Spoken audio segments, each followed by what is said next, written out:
자동차 하면 외관도 중요하지만 제일 중요한 게 엔진이지 않습니까? 사로는 따지면 심장이거든요. 사람도 심장이 튼튼해 잘 달리는 것처럼 자동차도 역시 엔진이 이상 없고 튼튼해야 이 출력이 제대로 나와야 잘 달리고 이제 안전하게 달 수 있는 거죠. 잘못하면 화재 같은 거 나는 게 다 엔진에서 나는 것이고 가다가 시동이 꺼지는 거 다 엔진에서 시동이 꺼지는 거잖아요. 그래서 엔진을 점검할 때 굉장히 신중한 모습으로 우리가 사람의 심장을 진단하는 그런 마음으로다가 한번 볼 필요 있어. 그러면 그게 뭐냐면 제일 먼저 자동차 혈액이 피 같은 게 뭐냐 엔진오일이에요. 엔진오일. 그래서 이걸 먼저 이 노란 게이지가 대부분 엔진오일이거든요. 살짝 이렇게 시동 끈 데서 보는 거예요. 그래서 먼저 이렇게 닦고요. 그 다음에 다시 찍어서 보는 겁니다. 볼게요. 다시 봐야 돼요. 먼저 양을 봐야죠. 양이 정상인가 아닌가 봐야 돼요. 만약에 이 양이 원래는 여기까지가 정상이죠. 근데 살짝 조금 모자라게 돼 있죠. 그죠? 이 정도는 괜찮아요. 근데 이게 정상적인데 너무 올라와도 안 되는 비정상이고 이게 너무 내려가도 문제 있는 거예요. 근데 올라가는 건 빼면 되지만 내려가는 거는 뭔가 밑에 누유가 있다거나 아니면 엔진에 문제가 있어서 이게 자꾸 줄어간다는 얘기예요. 그러면 이걸 수리하려면 비용이 많이 들어가요. 그래서 엔진을 양을 측정하는 게 엔진을 교환을 언제 했는지도 확인해야지만 양이 너무 많이 내려가 있다든가 너무 올라갔다면 항상 이건 물어봐야 돼요.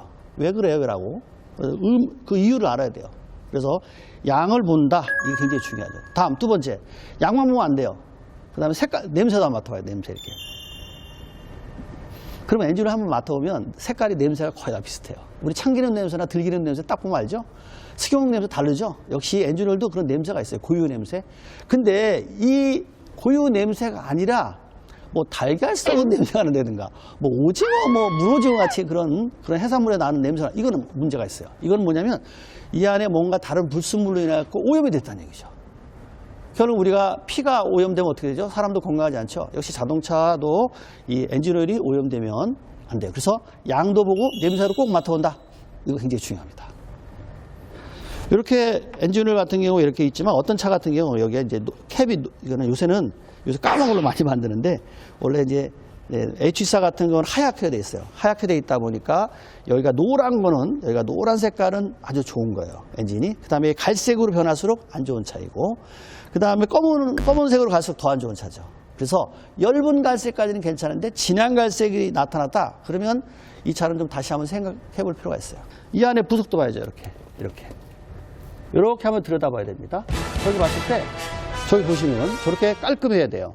근데 이렇게 깔끔해야 되는데 저게 시커멓게 카본이 꼈다든가 또 쇠 색깔이 저렇게 알루미늄 반짝반짝해야 되는데 이게 잘 안 보이고 시커멓다든가 뭐 이상한 것들이 많이 껴있다면 역시 엔진의 부품이 많이 오염이 됐다는 얘기고 결국은 이 엔진은 굉장히 약한 어떤 출력 부족이라든가 또 시동이 꺼진다든가 어떤 잘못하면 보링을 해야 돼요. 그러면 엔진을 통째로 교환해야 되는 일도 발생할 수 있기 때문에 이 엔진을 뚜껑을 열고 안에를 꼭 이렇게 요새 꼭 한번 이렇게 확인할 필요가 있습니다.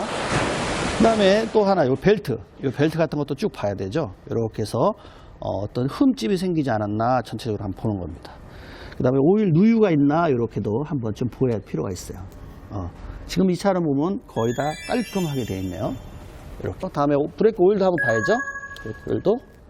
이게 브레이크 오일도 여기서 봤을 때 이게 깔끔한데 이렇게 보시면 봐요. 이렇게 잘 안 보이죠? 근데 이렇게 보시면 지금 보이죠? 밖에. 노란 색깔 보이죠? 그럼 브레이크 오일이 오염이 안 됐기 때문에 브레이크 장치도 좋을 수가 있다. 이렇게 돼요. 근데 만약에 이게 갈색이라든가 까만색이다. 그러면 오일만 교환하면 되는 게 아니라 이미 브레이크 오일 라인에 오염이 된 게 많아요. 그래서 ABS 같은 거 잘 안 들을 수 있고 고장날 확률이 높아요. 그래서 브레이크를 이렇게 꼭 열어서 저렇게 노란 색깔이 나타나는지 한번 꼭 확인할 필요가 있습니다. 소리, 이렇게 엔진이 조용해야 되거든요. 이 소리가, 고유 소리. 근데 이게 어떤 문제가 생기면 떨림이 발생할 수 있어요. 이런 건 사람들이 잘 모르잖아요.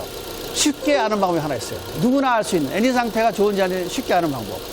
이거는 물컵을 이용하는 겁니다. 물컵. 엔진 상태가 좋은지 아닌지 금방 알 수 있어요. 물 한 컵이면 돼요. 물 한 컵을 여기다 살짝 올려놓는 거예요. 근데 물이 거의 움직이지 않고 그대로 파도를 치지 않고 가만히 있다면 엔진 상태 좋은 겁니다.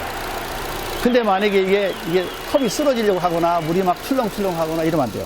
자, 물을 보면요. 이렇게 거의 다 조용해요. 이렇게. 거의 그 컵도 거의 움직임이 별로 없어요. 이렇게 보니까. 거의 서 있죠. 이렇게. 물도 보니까 거의 조용해요. 이렇게. 이면은 엔진 상태 좋은 겁니다. 근데 만약에 이 차가 문제가 있으면 한번 볼까요? 문제가 있는 차를 한번 만들어 볼까요? 자, 엔진이 뭔가 흔들리는 것 같죠? 그쵸? 네, 보세요. 이제 이거를 보면 이 차는 문제가 있어요.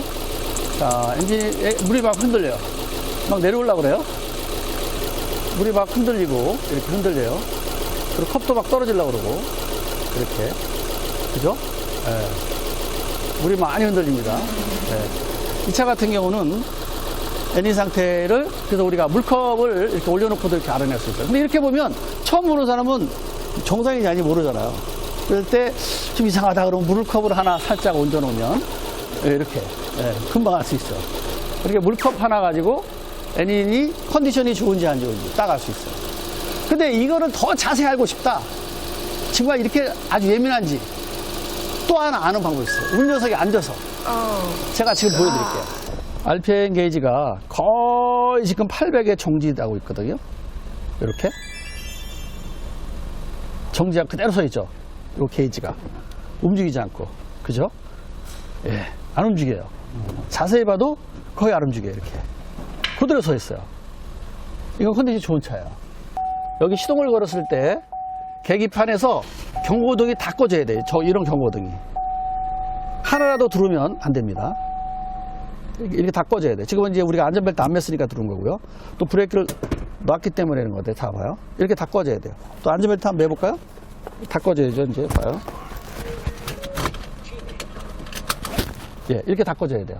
근데 만약에 여기서 다시 걸어보는 거예요. 그래서 엔진 전체적으로의 컴퓨터한테 물어보는 거예요. 야, 이 차가 브레이크 장치나 에어백이라든가 이런 에어백 확인이 안 되잖아요. 지금 에어백이 다 달렸는데 확인 안 돼요. 또 ABS가 정상 작동인지도 몰라요. 그죠? 엔진 상태가 우리가 외관만 봤지 컴퓨터하고 센서가 작동되는지 우리도 아직 몰라요. 그걸 컴퓨터한테 물어보는 방법이 어디냐면 시동을 한번 걸어보는 거예요. 살짝 넣었을 때 봐요. 이렇게 때 이게 계기판에 경고등이 싹 들어왔다가 싹 꺼져야 돼, 이렇게. 근데 만약에 여기서 하나라도 들어오면 고장인 겁니다. 그러면 이 차를 수리하거나 아니면 이게 뭐가 이거에 대해서 조치한 다음에 이 차를 구입해야지. 경고등 들어온 차를 만약에 그냥 이거 점검 안 하고 했다. 그러면 나중에 내가 수리해야 되는 입장이 되겠다. 근데 비용이 들어가잖아요. 그래서 마지막에 정말 마음에 든다면 우리가 시동을 걸어서 계기판의 불이 모두 꺼지나 안 꺼지나 확인할 필요가 있습니다. 우리가 사실은 원래 차 족보가 어디에서 최초 등록되어 있나 이거 굉장히 중요하죠. 그래서 우리가 최초 등록지를 보려면 이제 등록원부 갑을 보게 되면 이게 섬에서 최초로 등록됐는지 족보가, 그죠? 그 다음에 또 뭐 바닷가 쪽 이렇게 바닷가 쪽에 있는지 아니면 강 쪽에 있다 이런 차들은 될 수 있으면 피하는 게 좋아요. 그 차 같은 경우 바닥에 녹이 있을 확률이 꽤나 있거든요. 예. 그리고 또 침수된 차 같은 경우도 역시 밑에 보면 되는데 겉에서는 멀쩡하잖아요. 근데 밑에는 못 보잖아요. 근데 중고차생은 다 바닥에 있기 때문에 밑에를 다 못 봐요. 그리고 또 염화칼슘을 많이 뿌렸다. 산이 많이 있는데 지역에 살아가지고 그러면 철판이 부식될 확률도 있거든요. 이제 이런 걸 확인한 방법은 어쩔 수 없이 약간의 잘못은 없지만 무릎을 좀 꿇을 필요가 있어요. 그래서 밑에 쳐다보는 겁니다. 렌터로다. 이렇게 한번 볼 필요 있어요. 이렇게 한번 들여다보세요. 그랬을 때 여기에 철판도 깔끔하고 밑에 바닥에도 녹이 안 슬었다면 이 차는 뭐 두말할 거 없는 거죠. 깔끔한 차. 여기 이렇게 바닥이 깔끔해야 돼요. 여기 철판 요런 데 쭉 봤을 때 이렇게 깔끔해야 됩니다. 이렇게 네.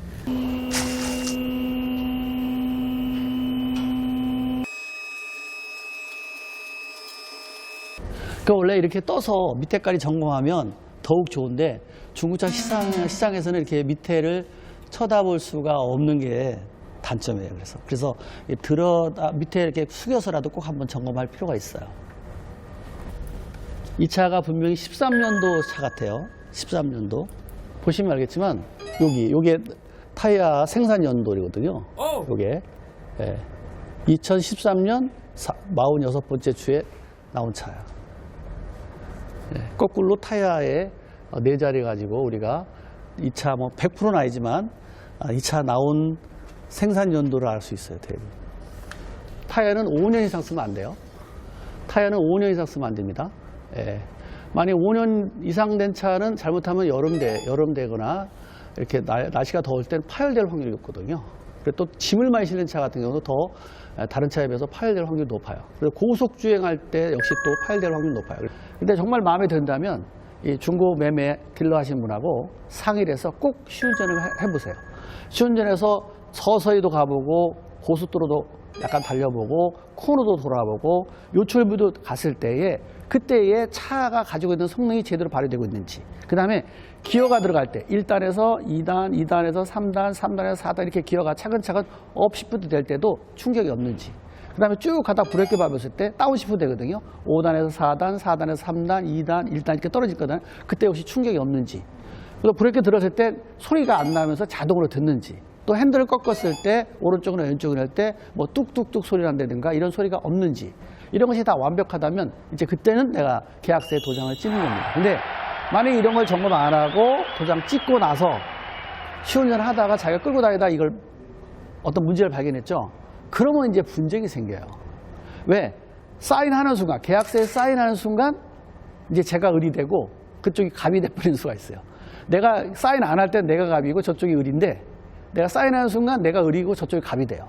그렇기 때문에 사인하기 전에는 꼭 시운전을 해보고 내가 완벽하다 할 때는 이제 사인하는 겁니다. 그래서 사인은 함부로 하지 마세요. 또 하나, 사인을 한다 하더라도 뭔가 좀 의심스러우면 계약서에다가 꼭 특약을 넣어달라고 하는 겁니다. 우리가 부동산도 뭐 할 때 특약 넣잖아요. 그렇죠?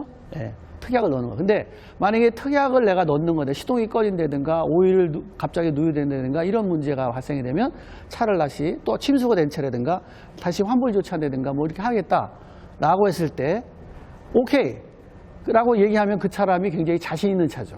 이상이 없는 차예요.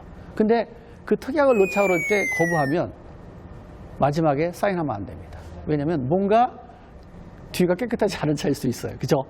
중고차는 좀 발품 팔아야 되고 또 나름대로 내가 시간을 내서 점검할 필요도 있고요. 또 정비 전문가한테 자문을 얻은 다음에, 특히 뭐 주변에 동네 카센터 사장님들도 있잖아요. 장사 잘 아니까 메모를 해가지고 가서 하나씩 혼자 체크해보는 것도 좋고요. 만약에 자기가 할 줄 모르면 매매 딜러한테 내가 이거 원하는 걸 하나하나 본인이 좀 체크를 해주세요. 그랬을 때 하나하나 같이 체크해보는 것도 또 하나의 방법입니다. 제가 모든 걸 다 알아서 이렇게 점검하면 좋겠지만 내가 다 할 수는 없잖아요. 그러면 아는 내용들을 체크해가지고, 또 인터넷도 많이 나와 있어요. 이런 체크해가지고 궁금한 내용들을 해서 하나하나 체크해가면서 하면 좀 뭐 깐깐하다는 소리 들을지 몰라도 사인하기 전에 꼭 한번 이렇게 확인하면 나중에 분쟁이 없어요. 근데 사인한 다음에는 나중에 분쟁이 생겨도 제가 여러 가지 비용이나 시간 부분에서 손해볼 수 있으니까 꼭 이런 전문가들한테 의뢰를 한번 해볼 필요 있고요. 또 하나 요새 얼마나 이제 좋은 세상이다 보니까 이런 차, 중고차를 살 때 옆에서 도움 주는 사람도 있어요. 그럼 매체가 있어요. 인터넷 뒤에 나와요.